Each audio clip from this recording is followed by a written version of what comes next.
सरकार दूसरी बार फिर से एनडीए में बन चुकी है बिहार में, इस पर क्या करिएगा? देखिए, इस बार जो एनडीए में सरकार बनी है बहुत ही मजबूत सरकार बनी है और मेरा मानना है कि बिहार की विकास की गति 2005 में एनडीए सरकार जब बना था वहाँ से शुरू हुआ।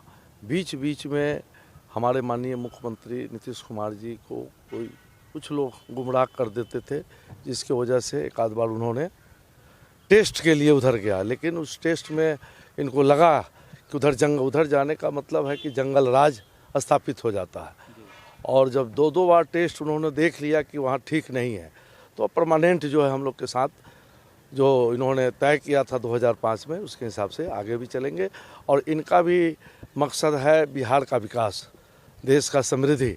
और मेरे नेता नरेंद्र भाई मोदी जी हैं, हमारे प्रदेश के अध्यक्ष और डिप्टी सीएम अभी जो हुए हैं हमारे सम्राट चौधरी जी, विजय सिन्हा जी हैं, सुशील मोदी जी हैं, नित्यानंद राय जी हैं, मंगल पांडे जी हैं। सब लोग यही चाहते हैं कि बिहार का विकास हो और पूरा जैसे देश को हम सर्वश्रेष्ठ बनाना चाहते हैं, विकसित राष्ट्र बनाना चाहते हैं। तो अगर देश को विकसित राष्ट्र बनाना चाहते हैं तो बिहार को बिना विकसित किए देश विकसित नहीं हो सकता। दूसरा सवाल है आपसे, ये मुख्यमंत्री के तौर पे 9वीं बार नीतीश कुमार ने शपथ ली है, क्या लग रहा है कि क्या इस बार फिर जो है गठबंधन के धर्मों का पालन होगा या फिर 10वीं बार के लिए कोशिश करेंगे? नहीं, इस बार एकदम पूरी सब लोग मन बना के आए हैं और एक ही एजेंडा है, बिहार का विकास, देश का विकास। अच्छा, लगातार विरोधियों का कहना है कि जिस प्रकार से हम सत्ता में थे, महागठबंधन के साथ नीतीश कुमार जमे हुए थे और जो अभी वर्तमान में उप मुख्यमंत्री बने हैं सम्राट चौधरी, और उनके पगड़ी के ऊपर जो लगातार सवाल उठ रहे हैं, इस पर क्या कहेंगे? देखिए, ये सब तो उनका व्यक्तिगत मामला है। उन्होंने कहा भी है कि पार्टी मेरी माता है और पार्टी का जो शीर्ष नेतृत्व है के सामने व्यक्तिगत जो यह होती है, बातें होती है, वो ख़त्म हो जाती है। चौथा सवाल है आपसे, अभी लगातार जो है ईडी की छापेमारी हो रही है।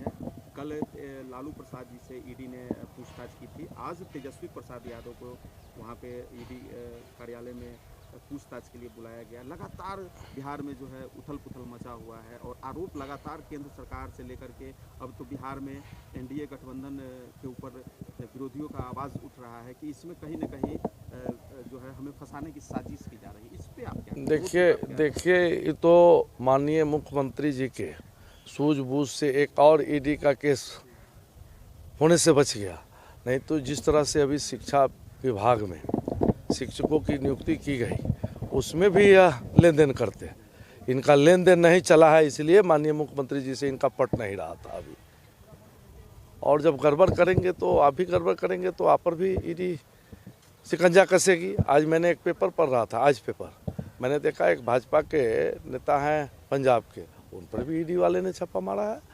वो कोई विमान से संबंधित मामला था। ऐसा कोई बात नहीं है कि सिर्फ विरोधी जो गलत करेंगे उनको ईडी का सामना करना पड़ेगा। अच्छा, अंतिम और कड़वा सवाल है आपसे, जातिगत समीकरण को बिहार जो है मंत्रिमंडल में जो देखा गया है उस पर, और जिसमें सभी जातियों की कहीं ना कहीं उसमें मंत्री के तौर पे शपथ दिलाई गई, उसमें बनिया जो जाति है और साथ में मुसलमान को अलग कर दिया गया है और ब्राह्मण भी कहीं ना कहीं अलग है, तो इसमें हम कैसे कह सकते हैं कि सभी जातियों को ध्यान में रख करके जो है ये मंत्री? देखिए, अभी तो छोटा मंत्रिमंडल का गठन हुआ है जी, और एक्सटेंशन होगा तो देखिए, हम लोग भारतीय जनता पार्टी के सिपाही हैं। एनडीए के सभी नेता सबका साथ, सबका विकास, सबके विश्वास से चलने वाली हमारे मतलब कि गठबंधन है, इसलिए सबका समायोजन किया जाएगा। कहीं कोई ऐसा नहीं, शीर्ष नेतृत्व इस पर विचार कर रही है। अंतिम आपसे इस विषय पे, मंत्रिमंडल का विस्तार होने वाला है, 2 से 3 दिनों में रुझान स्पष्ट तौर पे दिख जाएगा। उसमें कहीं ना कहीं मुजफ्फरपुर जिला से आपकी चर्चा हो रही है नाम के लिए, मंत्री के लिए, इस पे आप क्या कहें? देखिए, ऐसा कुछ नहीं है। शीर्ष नेतृत्व जो करती है हम सब लोग मान करते हैं। हम लोग पार्टी के अनुशासित सिपाही है और मुजफ्फरपुर एक नॉर्थ बिहार की अघोषित रूप से राजधानी है, तो वहाँ से कोई ना कोई मंत्री तो बना ही जाएंगे। पहले भी कहीं ना कहीं नामों में सबसे आगे आप चल रहे हैं। देखिए, दरअसल है कि शीर्ष नेतृत्व जिसको वो पसंद करेगा, जिसको समझेगा कि कार्यकर्ताओं का काम, पार्टी का काम करेगा, बिहार के विकास में उनकी भूमिका होगी, उनको बनाएगा और उसको सब लोग मानेंगे। चलिए, बहुत बहुत धन्यवाद।